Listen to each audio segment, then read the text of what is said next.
कुदरत ने दिव्यांग बनाया मुझे, पर हैं बुलंद हौसले मेरे। लाचार नहीं, दृढ़ संकल्प हूँ। किसने कहा कि मैं किसी से कम हूँ।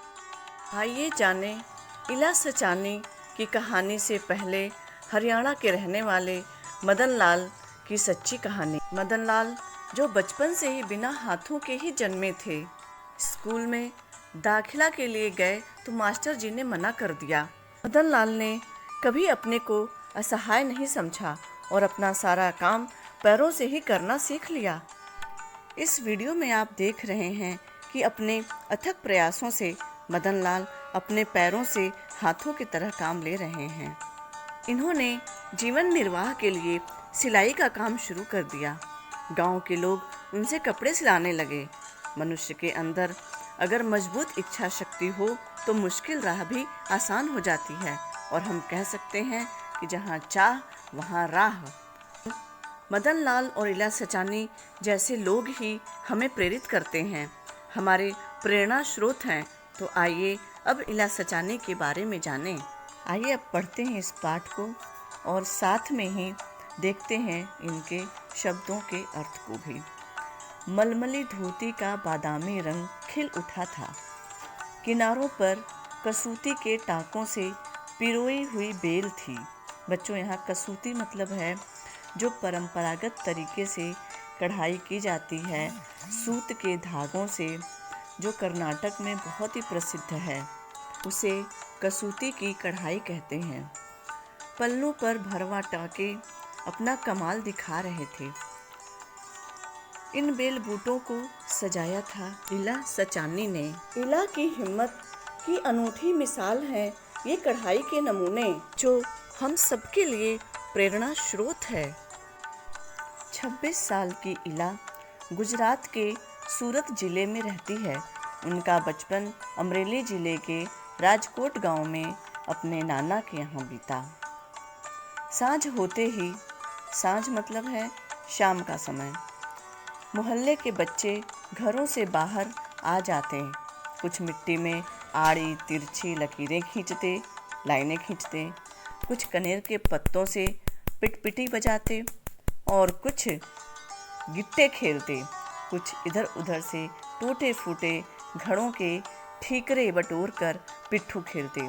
यहाँ ठीकरे से मतलब है बच्चों घड़े के जो टुकड़े होते हैं, जब घड़ा टूट जाता है तो उनके टुकड़ों को ठीकरे बोलते हैं।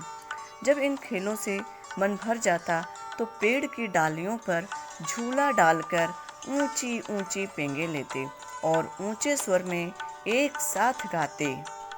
कच्चे नीम की निम्बोरी सावन जल्दी अयो रे, कच्चे नीम की निम्बोरी सावन जल्दी अयो रे। इला गाने में तो उनका साथ देती, पर उनके साथ पेंगे नहीं ले पाती। रस्सी पकड़ने को हाथ बढ़ाती, मगर हाथ तो उठते ही नहीं थे। मन ही मन सोचती, मैं भी ऐसा कुछ क्यों नहीं कर पाती हूँ। बच्चे भी चाहते हैं कि इला किसी न किसी तरह उनके साथ खेले। वह पकड़म पकड़ाई और विष अमृत के खेल में शामिल हो जाती। यहाँ विष से मतलब है बच्चों जहर, पॉइजन। साथियों के साथ जमकर दौड़ती, मगर जब धप्पा करने की बारी आती तो वह फिर निराश हो जाती। हाथ ही नहीं उठेंगे तो धप्पा कैसे देगी। वह बहुत कोशिश करती, पर उसके हाथों ने तो जैसे उसका साथ न देने की ठान रखी हो। इला ने अपने हाथों की इस जिद को एक चुनौती माना। यहाँ चुनौती का मतलब है बच्चों कि जैसे जिद को ललकारा उसने कि मैं इसे ज़रूर पूर्ण कर लूँगी। उसने वह सब अपने पैरों से करना सीखा जो हम हाथों से करते हैं। दाल भात खाना, दूसरों के बाल बनाना, फर्श बुहारना, कपड़े धोना, तरकारी काटना, यहाँ तक कि तख्ती पर लिखना भी। उसने एक स्कूल में दाखिला ले लिया। दाखिला मतलब बच्चों यहाँ प्रवेश, एडमिशन से मतलब है। दाखिला मिलने में भी बहुत उसे परेशानी हुई। कहीं तो उसकी सुरक्षा को लेकर चिंता थी, कहीं उसके काम करने की गति को लेकर। किसी काम को तो वह इतनी फुर्ती से कर जाती कि देखने वाले भी दंग रह जाते। दंग मतलब आश्चर्यचकित रह जाते। पर किसी किसी काम में थोड़ी बहुत परेशानी तो आती ही थी। वह परेशानियों के आगे घुटने टेकने वाली नहीं थी। उसने 10वीं कक्षा तक पढ़ाई की। वह 10वीं की परीक्षा पास नहीं कर पाई। इला को यह मालूम न था कि परीक्षा के लिए उसे अतिरिक्त समय मिल सकता है। उसे ऐसे व्यक्ति की सुविधा भी मिल सकती थी जो परीक्षा में उसके लिए लिखने का काम कर सके। यह जानकारी इला को समय रहते मिल जाती तो कितना अच्छा रहता। उसे इस बात का सदैव दुख है, पर यहाँ आकर सब कुछ खत्म तो नहीं हो जाता ना। इला की माँ और दादी कशीदाकारी करती थीं। वह उन्हें सुई में रेशम पिरोने से लेकर बूटियाँ उकेरते हुए देखती। बच्चों, रेशम एक चमकीला धागा होता है। न जाने कब उसने कशीदाकारी करने की ठान ली मतलब जिद कर ली। कशीदाकारी का मतलब है कपड़ों पर सुई धागे से कढ़ाई, जिसमें मोती, सीपी, सितारे आदि लगाए जाते हैं और तरह तरह के टाँकों का भी प्रयोग किया जाता है। यहाँ भी उसने अपने पैर के अंगूठों का सहारा लिया। दोनों अंगूठों के बीच सुई थमाकर कच्चा रेशम पिरोना कोई आसान काम नहीं था, पर कहते हैं ना, जहाँ चाह वहाँ राह। उसके विश्वास और धैर्य ने कुदरत को भी झुठला दिया। यहाँ धैर्य मतलब है धीरज और कुदरत का अर्थ है प्रकृति। 15-16 साल की होते होते इला काठियावाड़ी कशीदाकारी में माहिर हो चुकी थी। किस वस्त्र पर किस तरह के नमूने बनाए जाएं, कौन से रंगों से नमूना खिल उठेगा और टाँके कौन से लगेंगे, वह सब समझ गई थी। यहाँ पे माहिर मतलब है वो कुशल हो चुकी थी, अव्वल थी उसमें। टाँके मतलब बच्चों यहाँ पे हाथ की सिलाई से है।